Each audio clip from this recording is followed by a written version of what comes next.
Все вы знаете, конечно же, что случилось в Кёльне. Ну, возможно, не совсем полную картину слышали, но то, что просочилось в СМИ, этого вполне достаточно для того, чтобы понять, что там произошло.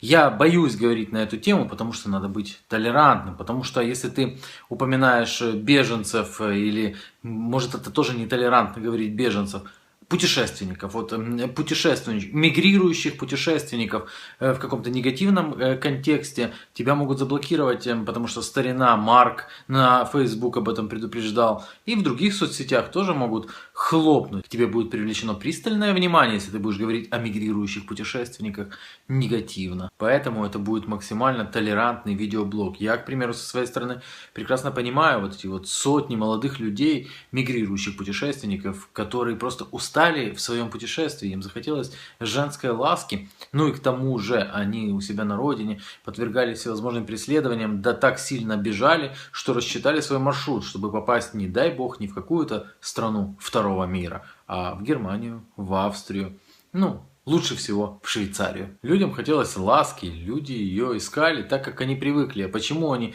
именно так искали? Ну, потому что они не получали должного образования у себя на родине. Более того, второй вопрос. Что эти все женщины делали ночью на улице, без своих мужей? Более того, без хиджабов. Таким образом, мы приходим к выводу о том, что возможно, что вот эти все женщины сами спровоцировали то, что произошло.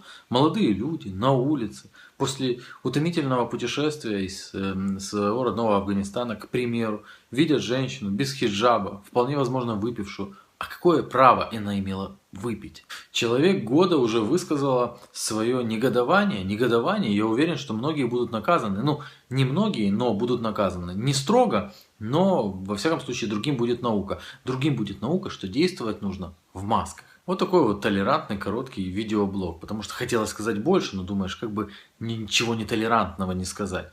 Надо дальше продолжать замалчивать эту тему. Надо молчать о том, что среди вот этих вот мигрирующих путешественников 90% люди, которые никогда не будут работать. 98% люди, которые требуют, чтобы им что-то дали, но сами давать не готовы. Нужно и дальше не называть вещи своими именами. Не надо это. Лишнее это. Они такие же, как мы. Нельзя судить по десяткам ублюдков о целых народах. Не делайте скоропалительных выводов. Возьми в семью одного мигранта. Помоги им встать на ноги. Обними их, поцелуй их, прижми их к сердцу, пока они не прижали к другому месту твою жену.